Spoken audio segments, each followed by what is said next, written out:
बिस्मिल्लाहिर्रहमानिर्रहीम, अस्सलाम वालेकुम। पाकिस्तान टुडे के साथ मैं हूं मंसूर आजम काजी। नाज़रीन, सुप्रीम कोर्ट का जस्टिस काजी फ़ायज़ ईसा पर जो फ़ैसला आया है, इसको लेकर इसकी अंडरस्टैंडिंग को लेकर काफ़ी सारे क्वेश्चंस खड़े हो रहे हैं। लोग समझ नहीं पा रहे हैं कि अब जब FBR की तरफ रिकमेंड कर दिया गया है तो इसमें आगे क्या होने जा रहा है। 60 दिनों का टाइम दिया गया है, उसके बाद ये चीज़ें सुप्रीम जुडिशल काउंसिल के पास जाएंगी। ये पूरी चीज़ क्या है, हम ज़रा इस पर आज प्रोग्राम के फर्स्ट सेगमेंट में बात करेंगे। सेकेंडली 18वीं तरमीम दोबारा से तनकीद की जद में है और वज़ीर आज़म इमरान खान कहते हैं कि जो वज़राए आला हैं वो डिक्टेटर्स बन गए हैं 18वीं तरमीम के बाद। बड़ी हैरानगी की बात है, क्योंकि मुझे उस्मान बुज़दार साहब एक बहुत ही हम्बल इंसान लगते हैं। फिर क्यों उन्होंने ये कमेंट दिया है, इस पर भी बात करेंगे। बिलावल भुट्टो ज़रदारी ने आज दोबारा तनकीद की है और उन्होंने कहा है कि जी, मेरा ख्याल था कि जब मुश्किल वक्त आता है तो लोग समझ जाते हैं चीज़ों को लेकर हुकूमत में, लेकिन इमरान खान साहब को बिल्कुल एहसास नहीं है इस चीज़ का। इसके साथ साथ JUI की प्रेस कॉन्फ्रेंस हुई जिसमें सरदार अख्तर मेंगल ने कहा है कि हुकूमत में जाना अब मेरे बस में नहीं है। तो ये भी जानने की कोशिश करेंगे कि अब किसके बस में है दोबारा इन लोगों को हुकूमत में लेकर जाना, या फिर ये लोग अब अपोजिशन में ही रहेंगे। इस पर बात करने के लिए मुझे आज ज्वाइन किया है सैयद जावर बुखारी ने। अब रुकन सूबाई असम्बली हैं, पाकिस्तान तहरीक इंसाफ को रिप्रेजेंट कर रहे हैं, चेयरमैन हैं public accounts committee Punjab assembly के। थैंक यू वेरी मच यार भाई। और लाहौर में ही स्टूडियो में मेरे साथ हैं मोहम्मद असलम खान साहब, आप चार्टर्ड अकाउंटेंट हैं, टैक्स एक्सपर्ट हैं। खान साहब वेरी ग्रेटफुल। और स्काइप पे मुझे ज्वाइन किया है चौधरी नूरुल हसन तनवीर ने, रुकन कौमी असम्बली हैं, पाकिस्तान मुस्लिम लीग नून को रिप्रेजेंट कर रही हैं। आप सबका जी बहुत शुक्रिया। यावर भाई, आपसे मैं बात का आगाज़ करता हूँ। मुझे ज़रा बताएं तो सही कि पहले आप लोगों ने सदारती रेफरेंस बनाया, वो गया, उसके बाद वो क्वॉश हो गया।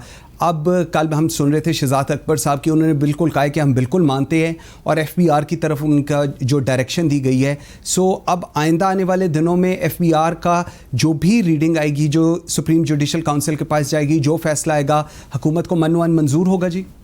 एब्सोल्युटली, इसमें तो कोई शक की बात ही नहीं है। सबसे पहले तो मैं ये कहूँ कि देखिए, these things are part of institutional building as well. अगर आप इसको देखें ना, कि अगर सुप्रीम कोर्ट ने कहा है कि ये FBR की तरफ लेके जाए तो FBR की अपनी जो रिस्ट्रिक्शंस शो हो रही है, ये इंस्टीट्यूशन बिल्डिंग एक्सरसाइज भी होती है। लोगों को भी पता लगता है कि एक फैसला होता है, उसको अगर सुप्रीम कोर्ट कुछ कहते हैं, यू कुड एक्सेप्ट इट। आपकी हाईएस्ट जुडिशल फोरम है सुप्रीम कोर्ट ऑफ पाकिस्तान, वो जो भी कहेगा at the end of the day आपको मानना पड़ेगा। हम उनमें से नहीं है कि सुप्रीम कोर्ट में चले जाएं और जाके जजेस को हम उनकी फेंटी भी चढ़ा दें और फिर हम शोर मचा के फिर बाद में क्राई वुल्फ भी करें। वो हम नहीं करेंगे। जो सुप्रीम कोर्ट ने कहा, we will accept it as it is. Okay, ठीक है। अच्छा खान साहब, असलम खान साहब, मुझे ज़रा बताइएगा सर, ये जो एक एम्बिग्विटी आ रही है इनकम टैक्स को लेकर कि जी अवेयरनेस बेसिकली लोगों के अंदर ये नहीं है कि जी जो डिपेंडेंट है उसकी डेफिनेशन क्या है, इनकम टैक्स लॉ उसके ऊपर कैसे लगता है। जब रेफरेंस कॉस्ट हो गया तो अब इनकम टैक्स ऑर्डिनेंस इसके ऊपर फर्दर क्या कहता है, ये अगर आप थोड़ा सा ब्रीफली हमें बताना चाहें जी प्लीज़। मंसूर साहब, पहले तो मैं आपका बहुत शुक्रगुजार हूँ कि आपने मुझे इनवाइट किया, और आज भी काफ़ी लोगों के इसी सिलसिले में काफ़ी लोग फ़ोन करते रहे और उन्होंने इसी के बारे में एम्बिग्विटी आ रही थी। तो मेरा इसमें ना पहला तो क्लैरिटी में ये आता है, अभी तो डिटेल्ड जजमेंट आनी है जी। अभी हम ये जो शॉर्ट जजमेंट पर जस्ट जो कंसीव किया है उसी के बारे में बात कर सकते हैं। पहली बात तो यह कि जो रेफरेंस दायर किया गया था वो क्वैश हो चुका है और उसकी कोई अब एग्जिस्टेंस नहीं है, नंबर 1। नंबर 2, ये हमारे एक इनकम टैक्स में एक बहुत एक चीज़ आम है कि case has been remanded back with डिनावो। इसका मतलब ये है कि ये अब केस शुरू से ही होगा, क्योंकि इनकम टैक्स ऑर्डिनेंस एक स्पेशल लॉ है जिसके तहत इस प्रॉपर्टीज़ को मेरे अपने ख़्याल में ऑनरेबल कोर्ट ने एक डेफिनेट इन्फॉर्मेशन समझा है। और इस डेफिनेट इन्फॉर्मेशन की बेसिस पर एक इनकम टैक्स ऑर्डिनेंस में सेक्शन है 122, सब सेक्शन 5 है उसके तहत जब डेफिनेट इन्फॉर्मेशन आ जाती है तो वो फिर कमिश्नर इज़ फुल्ली एम्पावर्ड कि उसके बारे में वो नोटिस इशू करे, और नोटिस इशू करने के बाद उनसे क्लैरिफिकेशन लेने के बाद अगर वो जस्टिफाई कर सकें या ना कर सकें उसके बारे में वो फिर एक ऑर्डर पास करता है। ओके, और ठीक ये वही सिलसिला ये ना अडॉप्ट किया गया है। ठीक हो गया। चॉइस साहब मुझे एक चीज़ बताइएगा, चॉइस नूरुल हसन साहब, पैरा 9 की बड़ी बात होती है। एक तो पहले कहा जा रहा था जी मेलिफाइडी का जो वर्ड इस्तेमाल नहीं किया गया इस पूरी सिचुएशन में, जबकि अर्लियर ये कहा जा रहा था कि जी ये है, ये शॉर्ट ऑर्डर में तो अभी तक मेंशन नहीं है कि ये कोई मेलिफाइडी कोई इसका पर्पस था, नंबर 1। नंबर 2, पैरा 9 को अगर हम देखें तो उन्होंने 2 महीने का टाइम दिया, उसके बाद उन्होंने कहा कि जी जो चेयरमैन एफपीआर है वो उसके बाद 7 दिनों के अंदर पूरी चीज, पूरा जो इन्वेस्टिगेशन है with all documents judicial council के पास लाएगा और फिर वो फैसला करेंगे how things are going to be. Pakistan Muslim League नून का इस पूरे फ्रॉम ए टू जेड जो प्रोसेस हुआ है इसके ऊपर क्या व्यू पॉइंट है जी? बात यह है जी कि बिस्मिल्लाहिर्रहमानिर्रहीम, बहुत बहुत शुक्रिया कि आपने मुझे दावत दी, और हम इससे बिल्कुल जो है वो समझते हैं कि आइन और कानून की ये फतह है। ओके। और इसमें जो बेअसूली की जाने की कोशिश की जा रही थी, और इसमें तहरीक इंसाफ जो है वो मुर्दा हुई है और इंसाफ जो है वो जिंदा हुआ है। और हमारा ये ईमान है कि अगर हम पाकिस्तान को आगे बढ़ाना चाहते हैं तो हमें चाहिए हम इसको आइन और कानून के मुताबिक चलने दें। और इसमें जो कोशिश की गई है वो जो ना उसका जो शहजाद अकबर टाइप लोग जो इन्होंने गैर मुंतखब लोग जो बैठाए हुए हैं, जो उल्टी सीधी इनको देते हैं, तजावीज़ देते हैं, इनको मशवरे देते हैं, एडवाइस करते हैं, ये उसके पीछे चल पड़ते हैं, भाग पड़ते हैं।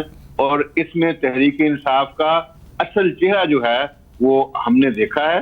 और रह गई बात आगे चेयरमैन एफपीआर के पास जाने की और मजीद तहकीक करने की, तो पहले दिन से हम एहसाब के खिलाफ नहीं है।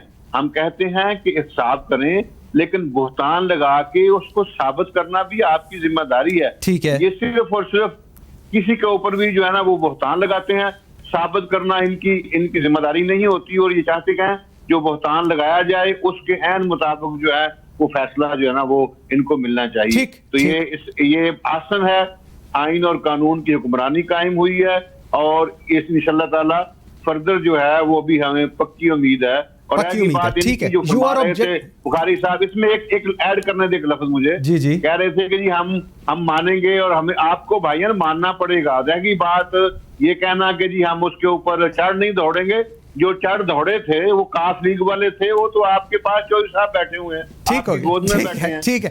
मुझे जरा चॉइस साहब अब आगे मुझे अच्छा अपने नून वाले यावर भाई देखे वो कह रहे हैं कि जी जो लोग चढ़ दौड़े थे ना वो तो आपके साथ बैठे हुए, उसमें उनमें से एक भी नहीं है, मुझे नाम बता दें। अच्छा मुझे अच्छा चॉइस साहब बता दें, गाल करें दो जी आगे जरा। अच्छा यावर भाई मुझे एक चीज बताएं, 2 चीजें बड़ी इंपॉर्टेंट है इसके अंदर। एक जो ARU है एसेट रिकवरी यूनिट, उसका ऑब्जर्वेशन के अंदर कहीं नहीं लिखा हुआ। एक ये दिस इज वन पॉइंट जो मेरे ख्याल में पाकिस्तान हुकूमत जो है उसके पास जाता है। नंबर 2, 4 से 5 दिन पहले, मैं सिर्फ एक करेक्शन ऑफ फैक्ट्स करूं, 4 से 5 दिन पहले इस पूरे सिचुएशन में जो उमर अता बंदयाल साहब चीफ जस्टिस, उन्होंने प्रपोज किया था कि ये केस हम FPR में भेज देते हैं, लेकिन उस वक्त ये FPR में नहीं भेजा गया। लेकिन बाद में जब जस्टिस काजी फैज़ ईसा आए और उन्होंने, और हुकूमत ने भी ये ऑप्शन दी थी, जस्टिस काजी फैज़ ईसा आए और उन्होंने आके कहा कि हम FPR की बजाय वी प्रेफर कि हम लोग सुप्रीम कोर्ट के सामने ये चीज़ करें। सो दैट वो is just for the clarity.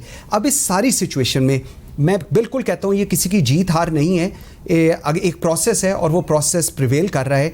Going forward हुकूमत इसको आगे किस तरह लेकर जा रही है? अब जी देखिए जी, मैंने आपसे पहले बात की कि ये, और अगर आप चौधरी साहब का जवाब देना चाहें बिल्कुल। नहीं, चौधरी साहब का जवाब बड़ा आसान है, वो जितने थे उनके फोटोज निकालने, अभी बातें करना काफ और नून और मीम, वो थे यही थे इनके जो उस वक्त के जो वजीर आजम थे उनका हुक्म था, ये सब वही थे।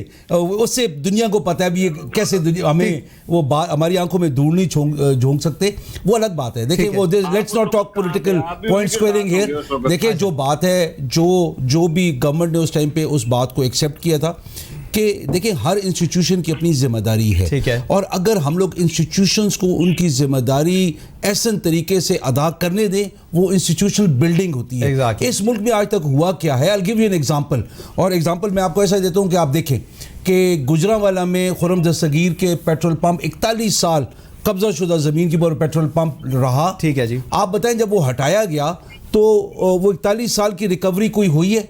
चाहे हमने नहीं की चाहे जिससे नहीं की, वो सही थी कि गलती? 41 साल का हुकूमत की ज़मीन के ऊपर कब्जा करके एक उनके वालिद एम ने, ये खुद एम ने, इनने क्या किया? ये मतलब ये दुनिया को क्या सिखा रहे हैं? ये बातें देखिए, इंस्टीट्यूशन अगर स्ट्रांग होते तो खुर्रम दस्तगीर क्या, चाहे कोई भी इस मुल्क का बड़े से बड़ा वजीर आजम भी हो, चाहे हम लोग हो, हम लोग नहीं कर सकते फिर। लेकिन क्योंकि इंस्टीट्यूशंस की इज्जत नहीं रही, उनको काम नहीं करने दिया गया, और ये सिस्टमेटिक डिग्रेडेशन ऑफ इंस्टीट्यूशंस किसने की है ये हर किसी को पता है। और इस सुप्रीम कोर्ट के फैसले में जीत सिर्फ और सिर्फ कौम की होती है और किसी की भी नहीं होती मेरे भाई, ये पार्टीज की नहीं होती है। अगर कोई पॉलिटिशियंस को बोले आपने ये ऐसे डिक्लेयर करने में आप रह गए और उनको डिसमिस फ्रॉम देयर सीट कर दिया जाता है, तो ये किसी के लिए भी हो सकता है। But over here the supreme court what ever they have decided, FBR को भेजा है, एफबीआर को इज्जत दी है कि आप इन्वेस्टिगेट करें, आप हमें रिपोर्ट बैक करें। This is a win for the country and for the institutions. And we say whatever the supreme court says, हमें मानना पड़ने की बात नहीं है, हम मानेंगे। ठीक हो गया। अच्छा खान साहब, मुझे एक चीज़ बताइएगा, जिस तरह अभी हम बात कर रहे हैं, मुझे ये एक तो ये भी चीज़, अगर वाइफ इंडिपेंडेंट हो और वो सबमिट कर रही है अपनी income tax statement and everything, हम क्या उसको इसके साथ क्लब कर सकते हैं विद द हस्बैंड? क्योंकि ये एक सबसे इंपॉर्टेंट चीज़ है जो लोग शायद समझ नहीं, इसको भी थोड़ा सा मेरा अपना ना इसमें ज़ाती राय के मुताबिक, क्योंकि जब इसकी रीजनिंग ऑफ क्वैश आएगा तो मेलाफाइड ये इंटेंशन उसमें शो की जाएंगी कि किन किन रीजंस पर ये इस चीज़ को क्वैश किया गया। लेकिन जहाँ तक आप ये लफ्ज़ करते हैं तो इसमें ये बहुत ज़रूरी चीज़ है कि जिस वक्त स्पाउस की इंडिपेंडेंट इनकम हो और वो अपनी इंडिपेंडेंट वेल्थ स्टेटमेंट फाइल करती हो, तो मियाँ बीवी दोनों अलहदा इंडिपेंडेंट टैक्स पेयर हो जाते हैं। ठीक है। और जब इन दोनों में से किसी की भी एक सोर्स ऑफ इनकम ना हो, तो फिर वाइफ का हस्बैंड के साथ, हस्बैंड का वाइफ के साथ क्लब हो जाता है। अगर किसी एक का ना हो अगर दोनों कमा रहे हो तो वो इंडिपेंडेंट होते और वो क्लब नहीं होते। और मेरे ज़ाती राय के मुताबिक इस रेफरेंस को दायर करते वक्त शायद ये नहीं ख्याल किया गया कि इनकम टैक्स ऑर्डिनेंस 2001 के मुताबिक क्या वो नॉन रेजिडेंट थी, तो उस शक्ल में एसेट्स को डिक्लेयर करना एज पर लॉ ज़रूरी नहीं था। नंबर 1। नंबर 2, अगर वो रेजिडेंट थी और वो एसेट्स उनके फॉरेन थे, उनकी वेल्थ स्टेटमेंट में डिक्लेयर किए, तो उनके हस्बैंड के साथ इसने क्लब नहीं होना था। क्योंकि वो उस पर डिपेंडेंट नहीं है। ठीक। अच्छा, इसमें मुझे एक चीज़ बताइएगा, क्लास होती है, क्लास में टेस्ट होते हैं, फिर उसका रिजल्ट आता है, फिर सर्टिफिकेट आता है। हमने इस पूरे सिनेरियो में देखा सर्टिफिकेट पहले आ गया, अभी वो क्लास टेस्ट पेपर शेपर हुए नहीं। इस पे आपका क्या व्यू? ऐसे बात हुई है ऐसे हुआ है। हाँ, मेरे ज़ाती ख्याल के मुताबिक ये बात ऐसे हुई है क्योंकि मेरे नज़दीक सुप्रीम जुडिशल काउंसिल जो है कि फैक्ट फाइंडिंग अदारा है ये। और इसके बारे में जब ये फैक्ट फाइंडिंग है तो इसके पास पूरे फैक्ट अगर आ जाते कि वो एसेट थे, डिक्लेयर हुए नहीं हुए, और उसको कॉरलेट करना ज़रूरी था, इसी वजह से तो रेफरेंस इनका क्वैश हो गया कि हस्बैंड के साथ इसका कोई रिलेट ही नहीं बनता जी। ठीक। Very right. अच्छा चॉइस साहब, मुझे एक चीज़ बताइएगा, वो एसेट डिक्लेरेशन की बात आ रही है और यहाँ पर भी बनाया तो कुछ और जा रहा था, लेकिन मेरे ख्याल में जिस वक्त मनी ट्रेल और पूरा ये सोर्स ऑफ इनकम बता दी गई तो चीज़ें अब एफबीआर के पास रेफर हो गई। 10 में से 7 जजेस ने कहा कि ये एफबीआर के पास जाए, 3 ने कहा कि नहीं ज़रूरत। सो ये पूरा प्रोसेस हुआ, तब ये चीज़ें आगे चलनी शुरू हुई हैं। You are satisfied? आप इसी तरह समझते हैं तमाम अक्रॉस द बोर्ड ऐसा ही होना चाहिए सोर्स ऑफ इनकम और ये चीज़ें बतानी चाहिए? जी बिल्कुल ऐसे ही होना चाहिए। यही हमारा इनके साथ पहले दिन से इख्तलाफ है कि पीटीआई और उसके तकरीबन 100 के करीब तर्जुमान हैं। हाँ। ये हमला होते हैं, बहतान लगाते हैं और उसको सच साबित करते हैं। हम कहते हैं कि भाई जो मामला आप अदालत में लेके जाएं, अदालत में साबित करें और उसके बाद आप जितना मर्जी वादा करें। ठीक है। इनका तरीकाकार यही है कि हम कभी भी, मैंने पहले भी अर्ज की, अब भी कहता हूं कि हम हिसाब के खिलाफ नहीं, हम कहते हैं होना चाहिए, लेकिन वो इंसाफ के ऊपर मुबनी हो। अब आप ये देखें कि ये बुखारी साहब जो है ना फरमा रहे थे, बात इन्होंने की वहां पे उनकी जो है ना अपना खुर्रम दस्तगीर साहब की भी, अगर वो गलत है तो कौन उसको सपोर्ट करेगा?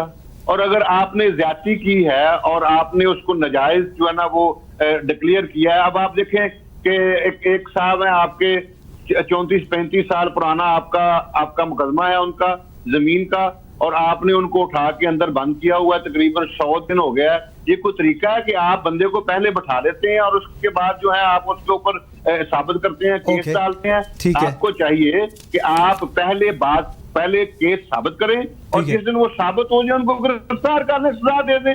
हम किसी को नहीं कहते कि आप जनाब उनको ऊपर हाथ न डालें, आप उन बेईमानी करने दें। हमीद गोल की बेटी से अभी पिछले दिनों जो है वो इस्लामाबाद में उन्होंने खाली करवाया जो एरिया जिसमें वो ट्रांसपोर्ट की कंपनी पूरी बनी हुई थी। आप मुझे बता दें उसका हिसाब कौन देगा? उसमें पीटीआई देगी उसकी, हुकूमत देगी या उसके वजीर देंगे? वो कितने सालों से उन्होंने कब्जा किया हुआ था, 35-40 साल से।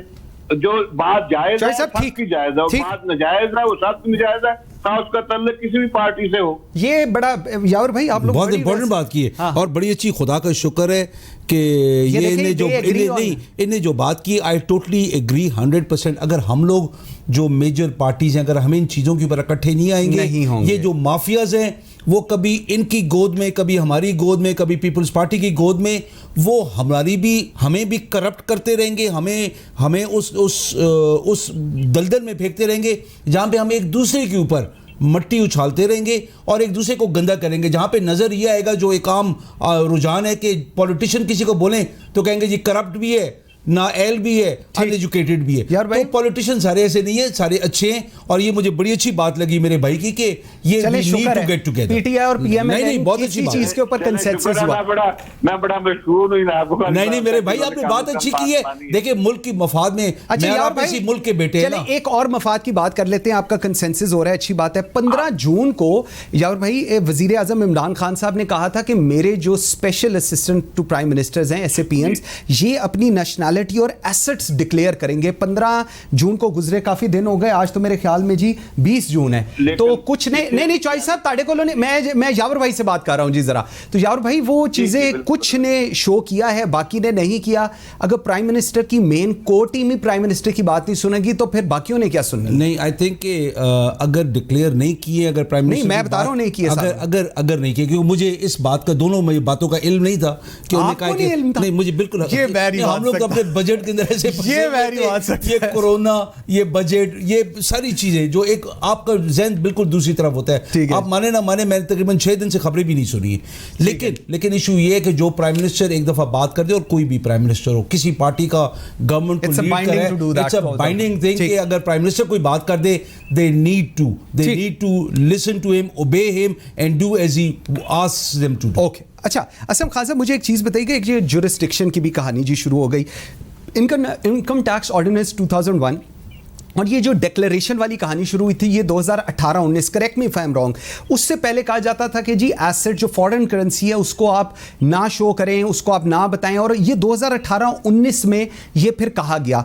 इसको भी थोड़ा सा लोगों को एलैबोरेट करके बताएं ये क्या है, बिकॉज इस पर भी एम्बिग्विटी काफी ज्यादा आ रही है। हाँ, इसमें था कि ये इकोनॉमिक रिफॉर्म्स आए थे जी, जिसके तहत ये चीज़ कही गई थी, और उसमें वो शुरू होता है law not with standing anything contained. इसका मतलब यह कि जितने भी स्पेशल लॉज हैं उन सब को ओवरराइड करता है ये जी। उसमें यह था कि कोई भी फॉरेन करेंसी अकाउंट खोलेगा, उसमें फॉरेन करेंसी अकाउंट्स जब डिपॉजिट कराए जाएंगे तो उसके बारे में कोई सोर्स नहीं पूछा जाएगा। सोर्स ना मनी ट्रेल, कुछ नहीं, no money trail, no at order, no one can ask any question.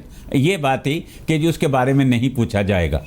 और अगर और ये जब वो 99 वाला धमाका हुआ था उसके बाद जब ये हुए थे, जी एग्जैक्टली। अच्छा, वो इसके बाद है ना, जो मुझे ना इसमें चाहे कि अगर हम इसकी जजमेंट का ये जो 10 नंबर अगर गौर से देखते हैं तो मैं फुल्ली कॉन्साइड करता हूं with the point of Chaudhry साहब के साथ, या ये फुल्ली, क्योंकि ये वो वाले काम थे जो कि इस रेफरेंस को फाइल करने से पहले करने चाहिए थे, जिसके लिए 100 दिन लगेगा अब FBR को जी। ओके, ये पहले प्रैक्टिस करनी चाहिए थी, ठीक है, जो कि नहीं की गई होगी इनकी कोर्ट की इन आइज ऑफ लॉ में, कि जो कि अब किए जाएंगे। अदरवाइज ये जो आर्टिकल्स 209 है ये इस वक्त भी मौजूद है, ये पहले भी मौजूद था, और अगर एनीवे कोई 80 डेज के बाद FBI से नहीं आती, इसके बावजूद ये जो कौंसल है वो अपना आर्टिकल्स 209 हाँ। के तहत सुओ मोटो लेगा और वो केस एज इट इज ही एग्जिस्ट करता रहेगा। ठीक है, तो इससे साबित ये हुआ कि अगर ये पहले एक्सरसाइज कर ली जाती, जो कि अब FBI ने करनी है। लेकिन खासा मुझे एक चीज बताइएगा, नॉट बिकॉज कि हमने कोई इस पे क्रिटिसिज्म करना है, प्रेसिडेंशियल ये चीज प्रेसिडेंट हाउस से आई थी, मतलब प्रेसिडेंशियल रेफरेंस था, इसके ऊपर होमवर्क नहीं हुआ या क्या नहीं हुआ, मुझे भेज दिया गया। मेरा सिर्फ पॉइंट ऑफ कंसर्न ये है क्योंकि anything coming from the president of Pakistan, it's not a joke sir. हाँ, इसके बारे में अगर जब हम इसको डिटेल ऑर्डर को देखेंगे तो पता चलेगा बज़ाहिर इनसे ये चीज़ जाहिर हो रही है कि ये अभी होमवर्क होने वाला था, जो कि अब FBI से करवाया जा रहा है। ओके ठीक है। अच्छा चॉइस साहब आगे चलते हैं जी, ज़रा 18वीं तरमीम के ऊपर बात करें। 18वीं तरमीम के ऊपर आप लोगों की रिजर्वेशंस अब नहीं है। पाकिस्तान तहरीक इंसाफ कहती है कि जो मेजर चीज़ें हैं, हेल्थ, एजुकेशन, एग्रीकल्चर, ये सारी चीज़ें जो हैं ये वफाक के पास होनी चाहिए ताकि ये लोग एक पेज पर चल सकें। एक पेज पर नहीं चला जा सकता क्योंकि जो पॉलिसीज़ वफाक बनाता है वो सूबे उस तरह इंप्लीमेंट नहीं करते। ये एक बड़ा डिस्कनेक्ट है। नेशनल इश्यूज़ के ऊपर तो मेरे ख्याल में सारों को एक पेज पर होना चाहिए। ये बहुत बड़ी बदकिस्मती है कि जो PTI की हुकूमत है और खास तौर पर इमरान खान, इकरामुल्लाह नियाज़ी साहब जो हैं, इनको सियासत की अल्फ बे का नहीं पता। अच्छा, इनको नहीं मालूम कि हम कितने सालों के बाद इस जगह पे 18वीं तरमीम तक पहुंचे हैं। इस मुल्क के लिए सिंधु देश के नारे लगे, पख्तूनख्वा के नारे लगे, इसमें बलूचिस्तान की लहरगी की बातें हुई। इन सब जमातों ने मिल के बड़ी तकोदो के बाद इस जिन को जो है वो काबू करके और 18वीं तरमीम ला के सूबों को ज्यादा से ज्यादा इख्तियारात दे के, हम कहते नहीं है कि ग्रास रूट लेवल तक जो है वो हम इख्तियारात दें। ठीक है, हमने ये किया और सबने मिल के किया। इस जिन को जो है ना वो बाहर ना निकालने बोतल से, ये बोतल में बंद रहना चाहिए और हम ना निकालने देंगे इनको और ना निकलेगा इंशाल्लाह। ये तो इनकी नलायकी और नाहिली के ऊपर पर्दा डालने के लिए आप ये आए बाएं शाएं कर रहे हैं। भाईया 2 साल आपने गुजार दिए, अगर आपको ये नहीं पता था तो आप मंशूर में ये बात लेके आते, कहते कि जब मैं आऊंगा इख्तियार में आते ही मैं 18वीं तरमीम खत्म करूंगा। इसका मतलब है इनको कोई अंदाजा नहीं था उस वक्त, कोई इनकी तैयारी नहीं थी। जो माहिर माशरे 200 वो कहाँ गए? वो सब झूठ बोलते हैं। ये इनकी जो बेस है, आप ये देखें कि असद उमर जैसे लोग और ये सईद मुराद सईद जैसे लोग कहते थे कि 200 अरब जो है वो बाहर पड़ा हुआ है, हम लेके आएंगे। बाद में उन्होंने कहा कुछ नहीं। ये शर्मिंदा भी नहीं होते, इनको जरा शर्म नहीं आती। साहब आपने उनको सपोर्ट भी तो नहीं ना किया 200 मिलियन लाने के लिए। वो आपने उनको आप पार्लियामेंट में उनके साथ बैठते हैं, आपको उनको सपोर्ट करना चाहिए। वो उन्होंने कहा है ही नहीं, असद उमर ने ये कहा। अच्छा चले मुझे जरा यावर भाई से पूछने दे इस पे इंफॉर्मेशन थी। चॉइस साहब मैंने यावर भाई से पूछने दे। मुझे 2 मिनट तो देना बात, मुझे इसके ऊपर 30 सेकंड और ले लें जी। मैं ये कहता हूं कि इनको चाहिए, बाहर बैठ के उस वक्त कहते थे कि हम पुलिस रिफॉर्म लेके आएंगे, हम PIA को ठीक करेंगे, हम रेलवे को ठीक करेंगे और बर्बादी जो है, तबाही दीगर जमातों ने कर दी है।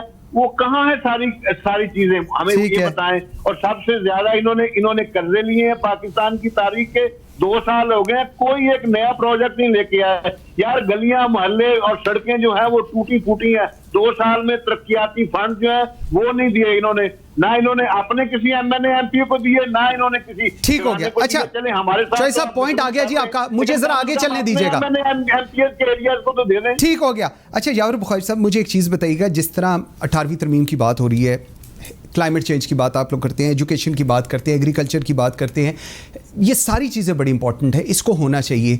लेकिन आप पाकिस्तान मुस्लिम लीग नून और पाकिस्तान पीपल्स पार्टी एक पेज पर नहीं आ रहे। इसमें मैंने आपसे जवाब लेना है एक छोटी सी ब्रेक के बाद। जब हम वापस आते हैं तो यावर बुखारी साहब से इस पर जवाब लेते हैं। मेरे साथ रहिएगा। Welcome back after the break. Yawar Bukhari साहब मुझे बताइएगा, एक तो 18वीं तरमीम के ऊपर आप लोगों का व्यू बड़ा है कि जी ये वफाक के पास चीज़ें होनी चाहिए, लेकिन इसके साथ साथ लोकल गवर्नमेंट स्ट्रक्चर जो है उसके ऊपर एक बहुत बड़ा क्रिटिसिज्म आप लोगों के ऊपर है कि आप लोग लोकल गवर्नमेंट स्ट्रक्चर नहीं बना रहे और ना ही डेवोल्यूशन ऑफ पावर कर रहे हैं, ना ही ट्रांसफ़र हो रही है नीचे चीज़ें। देखिए, जहाँ तक वो 18th अमेंडमेंट का ताल्लुक है, जिस तरीके से ये लाई गई वो सबको पता है कि वो तीसरी दफ़ा वज़ीर-ए-आज़म एक बनाने के चक्कर में इन लोगों ने वो किया कि भाई 2 दफ़ा से ज़्यादा वज़ीर-ए-आज़म नहीं बन सकता है। पिछले में था तो इन लोगों ने 3 दफ़ा बनने के लिए ये सिर्फ वो 2 ख़ानदानों ने अपने लिए ये जिद्दोजहद किया, और बाकी सारे जितने हमारे थे वो तो उनके आस पास फिर डुगडुगी पे सारे नाचते। एक तो ये हुआ। दूसरा, प्रेसिडेंट से पावर्स खींच ली गई, which is good and which is bad. ये दोनों चीज़ें हैं इसके अंदर। देखें, और फिर इसके अंदर इन लोगों ने जो काम दूसरा किया कि जब डिवॉल्व की पावर्स सूबों की क्या उनकी वो उनको स्ट्रेंथन किया गया, उनको उनकी जो इंस्टीट्यूशंस उनके हवाले किए गए, आया कहीं कोई इस किस्म के कॉमन इंटरेस्ट की कोई चीज़ रखी गई कि जहाँ पे अगर मिसाल के तौर पे भी ये लोकस्ट अटैक आया है, या क्लाइमेट चेंज हो रही है, या ये पेंडेमिक आ रहा है, तो कि भाई सारे इन वन लाइन आ जाएं। हर कोई इंडिपेंडेंटली पॉइंट स्कोरिंग के चक्कर में लगा हुआ है और कुछ भी नहीं है। जो मेरे भाई ने बात की कि पीटीआई ये और पीटीआई वो, सारी बातें ये, क्योंकि अपोजिशन में ये हर बातें कर सकते हैं। मैं आपको बताता हूँ कि हमारा बजट पेश हुआ, इनके Moses leader of the opposition आए, उनने कराची से इस्लामाबाद फ्लाई करते रहे, गिलगित चले गए, क्वेटा चले गए, लाहौर आए, फिर निकल गए। बजट उनने पढ़ा ही नहीं।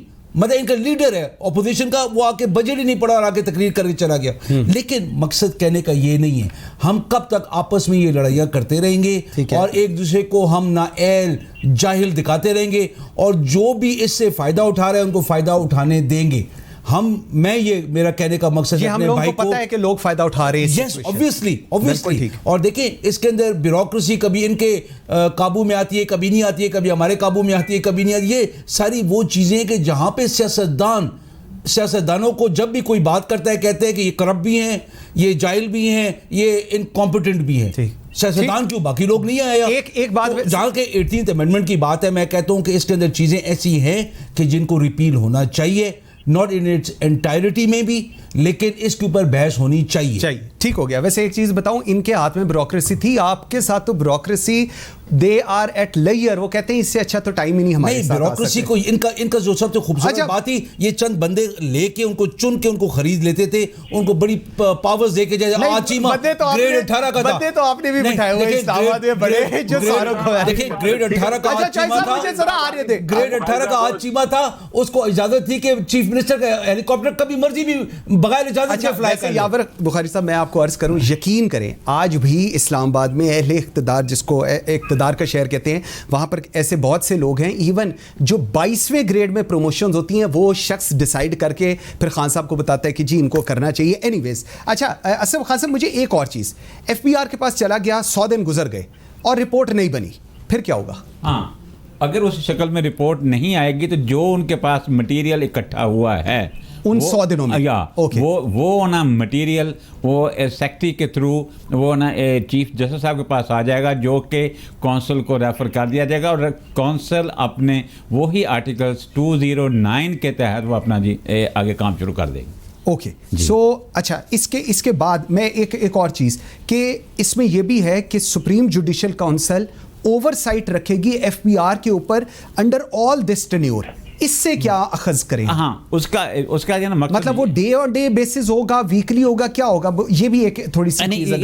इसमें जो ना नंबर ऑफ डेज फिक्स कर दिए गए हैं, जैसे 7 दिन जो हैं, 7 दिन के अंदर अंदर नोटिस इशू होगा और उनको सर्व होना है, और उसके बाद इनकी इंफॉर्मेशन और उनको proper opportunity to be heard as a fundamental right, constitutional right है, वो उनको दिया जाएगा। फिर उसके बाद 60 डेज हैं, उसके बाद आना वो एक जजमेंट कंप्लीट होगी, ऑर्डर बनेगा, ऑर्डर बनने के बाद वो चेयरमैन एफबीआर के पास आएगा, और वहाँ तक ये proceeding under income tax ordinance 2001 ये अपना एक इंडिपेंडेंट प्रोसेस चलता रहेगा। इसके मुताबिक ऑर्डर हो जाएगा, ऑर्डर के बाद अगर वो एग्रीव्ड हुए तो फिर अपील हो जाएगी, अपील कमिश्नर अपील के पास जाएगी, ट्रिब्यूनल के पास जाएगी, एंड सो ऑन, ये सुप्रीम कोर्ट तक दोबारा जा सकती है। ओके, ठीक हो गया। अच्छा चौई साहब आगे चलते हैं, ज़रा मुझे बताइएगा NFC अवार्ड्स, एक ये भी बहुत बड़ा इशू है, मेरे ख्याल में इसको भी हमें बात करना चाहिए।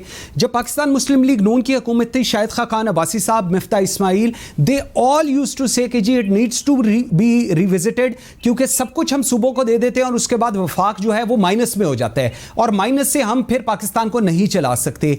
अब आप लोगों का इसके ऊपर क्या व्यू है? डू यू स्टैंड बाय जो शाहिद खान अब्बासी जो वजीर आजम थे और मिफ्ता इस्माइल जो फाइनेंस मिनिस्टर थे उनकी बात के ऊपर, या आपको थोड़ा सा आप लोगों ने भी कहीं यू टर्न तो नहीं ले लिया अंदर?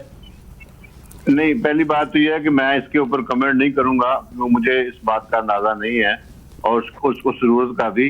लेकिन मुझे अपना यावर भाई से जो है ना, उनसे मोहतरम से एक बात ये कहनी है कि मुझे बड़े अच्छे बंदे लगे हैं कि ये आधी बात अच्छी करते हैं और दरमियान में इनको याद आता है यार मैं तो PTI में हूँ, मुझे PTI को डिफेंड करना है। ये इतना मुश्किल काम कर रहे हैं, अल्लाह जानता है कि ग्रास रूट लेवल पे अगर बाहर निकले ना तो इनके बारे में कहा जाता है कि जी 22 जो है ना इन्होंने साल की स्ट्रगल है इनकी, और ये मुल्क के 22वें वजीर आजम है और इस वक्त जो है वो 22 करोड़ अवाम हाथ उठा के दुआएं कर रही है, या अल्लाह इनू साडे मगरों ला दे किसी तरीके दे नाल। अच्छा। हाँ जी, और लोग इतने तंग हैं इनसे।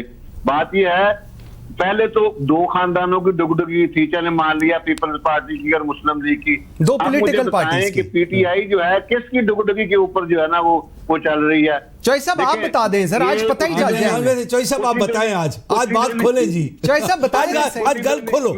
मैं ये चाहता हूँ कि मैं जो है ना बुखारी साहब के साथ, क्योंकि ये माशाल्लाह क्या कहते हैं आले रसूल हैं, ये नेक लोग हैं, मैं इनके साथ बिगाड़ू ना, ठीक है, लेकिन ये भी इनको और गल का जाले रसूल दिया कि बताले रसूल दी मन लो। आप अच्छे लोग हैं, लेकिन जो पार्टी इसके साथ है आप वो परफॉर्म नहीं कर रही। प्लीज रिकंसाइल इट, और please if someone is not working, और जो आपकी ना we should divorce PTI government, और इन लोगों को बताएं कि आपने जो वादे किए थे वो पूरे नहीं किए, लिहाजा हम आपको छोड़ रहे हैं। और सबसे बड़ी जिम्मेदारी जो है ना इस वक्त आज के दिन वो काफ लीग के ऊपर है और MQM के ऊपर है। ठीक हो गया चौई साहब, ठीक देखें कि क्या वो वादे जो उन्होंने किए थे उनके साथ 2 साल हो गए पूरे किए। यकीन करें इन्होंने 2 साल के बाद इनको ये समझ आएगी कि ये जो है 18वीं तरमीम। अच्छा, वादों की भी चौई साहब मैंने आपसे भी जरा वादों की बात करनी है। अगले 2 साल में भी इन्होंने कुछ नहीं कर। एक सेकंड यावर बुखारी साहब, ये वादों की थोड़ी सी बात चौई साहब, नहीं मैं आ रहा हूं आपकी, मैंने पूरी बात सुनी सर, मैं थोड़ा सा मौका दे दें। कोई गाने सुन लो, थोड़ा जोर सुन। अच्छा कुछ चौई साहब बस 1 मिनट। अच्छा यावर साहब मुझे एक चीज़ बताइए बुखारी साहब, अभी बात हो रही ज़रा वादों की और उसकी, मैं सिर्फ एक सक्सेस स्टोरी पाकिस्तान तहरीक इंसाफ की स्टार्ट होती है खैबर पख्तूनख्वा से, और आप लोगों ने कहा जी हमने रिफॉर्म्स किए, हमने लोकल गवर्नमेंट स्ट्रक्चर दिया, हमने पुलिस रिफॉर्म्स किया और हमने बहुत कुछ किया। उसके बाद आप लोगों को इज़्ज़त मिलती है, आप लोग वफाक में हुकूमत बना लेते हैं, पंजाब जो सबसे बड़ा सूबा इधर हुकूमत बना लेते हैं, सदरन पंजाब सेक्रेटेरिएट अभी बन रहा है जिसके अंदर आजकल टग ऑफ वॉर चल रही है, ACS किसको लगाना है, एडिशनल IG किसको लगाना है, वो एक और चीज़ है।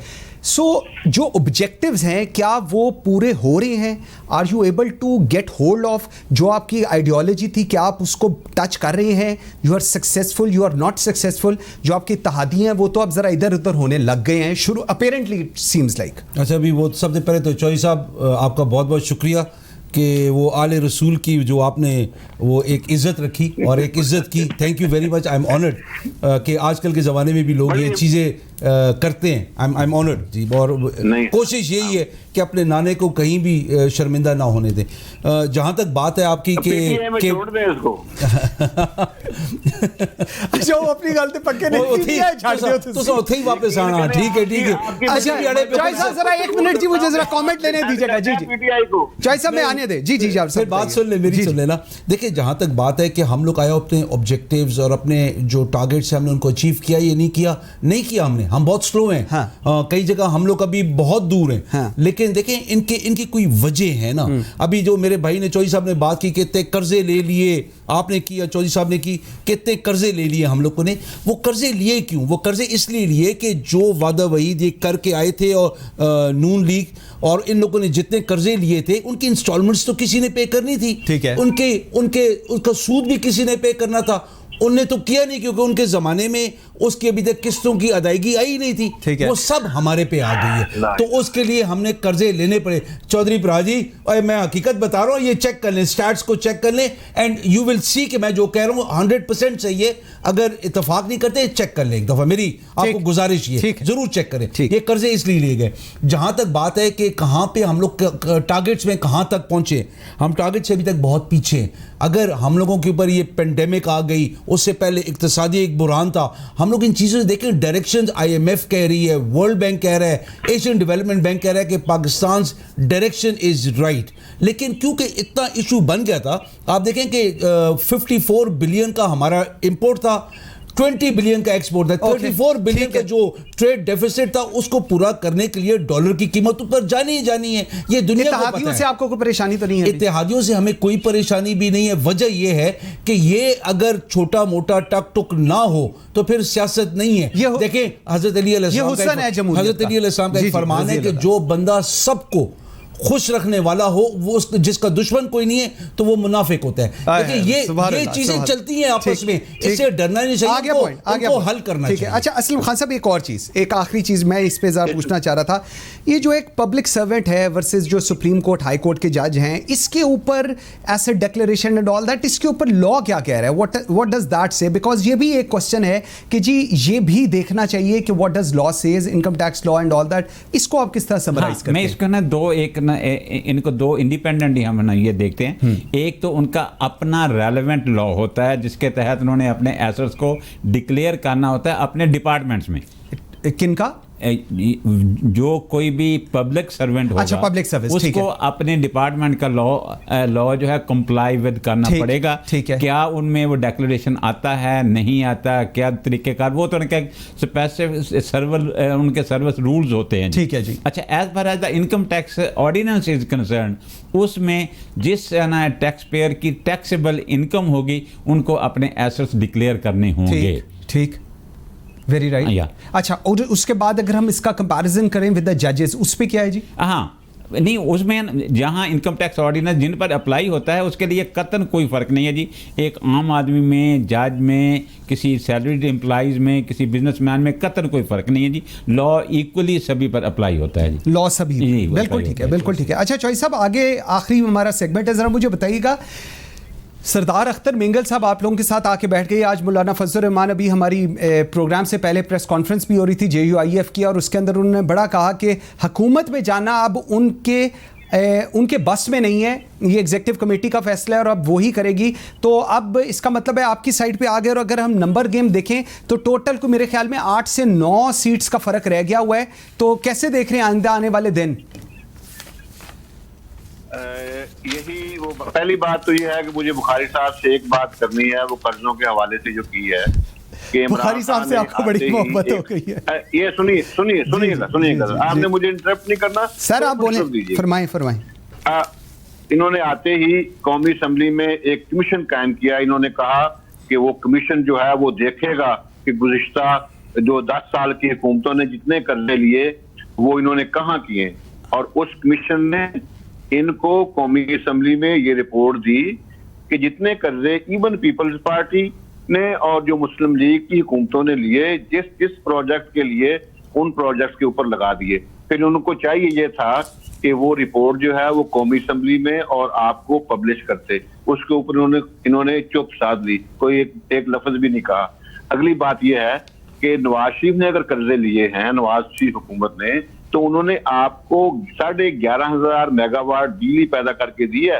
आपके 64 सालों में आपने 17,000 मेगावाट बिजली पैदा की है, और ये इनके 5 साल जो है उसमें आपने 11,500 मेगावाट बिजली आपको प्रोजेक्ट्स लगा के दिए हैं। और सब जरा पॉइंट पे आ जाए, ठीक हो गया, ठीक है, पॉइंट पे आ जाइएगा। उसकी वैल्यू जो है वो ऐड अप करें। अब आप जो फरमा रहे थे उसमें ये है, यही वो वजह है कि नंबर्स गेम में कि मैं ये कह रहा था कि MQM और काफ लीग के ऊपर ये जिम्मेदारी है कि वो ये नंबर गेम्स जो हैं, चूंकि इनकी परफॉर्मेंस बैड है, चूंकि मामलात इनसे हैंडल नहीं हो रहे, चूंकि पाकिस्तान आगे नहीं बढ़ रहा, लिहाजा हमें बैठना चाहिए, रिकनसाइल करना चाहिए और इनसे इस हुकूमत से माजरत के साथ इनकी नालायक हुकूमत से ये अपनी हमायत जो है वो वापस ली जाए। ठीक है चौधरी साहब, ठीक हो गया, मुझे आगे आपका पॉइंट करना आता है वो करें। और एक बात और वो ये है गल तुसी बड़ी कि लंबी कोरोना करते के हवाले से आप ये देखें कि मुस्लिम के हमारा प्राइम मिनिस्टर उठ के ये कहता है कि ये तो होना ही था ऐसे। यार चाइना ने वुहान में उसको कंट्रोल करके अपने मुल्क से बाहर नहीं जाने। चौधरी साहब आपका पॉइंट आ गया जी, बिल्कुल। मुझे जरा, मेरे पास बिल्कुल टाइम खत्म है, मुझे अब जावर बुखारी साहब के पास जाने की इजाजत दीजिए। जावर बुखारी साहब कर सकते थे। अच्छा जावर बुखारी साहब, मुझे एक चीज बताएं, 18वीं तरमीम के बाद आपके वजीर आजम कहते हैं कि उस्मान बुज़दार साहब डिक्टेटर बन गए हैं, मतलब वजीर आला जो है वो डिक्टेटर बन गए हैं। Usman Buzdar is such a humble man, आप उनको जानते हैं, हम भी जानते हैं। क्यों इन्होंने ऐसा कमेंट दिया? मैं बड़ा हर्ट हुआ इस बात से। मैंने कमेंट कहीं देखा नहीं, मैं आपको बता रहा हूं। नहीं, आप कह रहे हैं मैं आपको व्हाट्सएप भी करूंगा। नहीं, मैं फेस वैल्यू पे जो आप कह रहे हैं मैं मान जूं का तू मान लेता हूं। देखिए मकसद ये नहीं था, मकसद कहने का ये है कि जहां पे जैसे हुकूमत सिंध वन वे ट्रैक चल पड़ती है, जस्ट बिकॉज जो पीटीआई की हुकूमत वफाक में कर रही है उन्हें उससे उलट ही करना है या अलग दिखाना है। तो that is where he must have meant that. वरना उस्मान बुज़दार साहब जितने हम्बल ये हैं कम ही है थे वो उस वक्त सिंध के अंदर, और वहां पर वैसे ये कमेंट दिया था उस्मान बुज़दार, तो मैंने ऐड किया बिकॉज ऑफ। अच्छा आप मजे ले रहे हैं तो वैसे कह रहा चौधरी साहब सुन लें। सैयद जावर बुखारी साहब, मोहम्मद असलम खान साहब, चौधरी नूरुल हसन तनवीर साहब, थैंक यू वेरी मच जी, आप सबके आने का बहुत शुक्रिया। व्यूअर्स आज के लिए इतना ही, इंशाल्लाह ताला जिंदगी आप लोगों से मुलाकात होगी कल, और कल हम जरा एजुकेशन सिस्टम पे बात करेंगे और हमारे साथ होंगे फेडरल मिनिस्टर फॉर एजुकेशन। कल तक के लिए मुझे इजाजत दीजिए, अल्लाह हाफिज।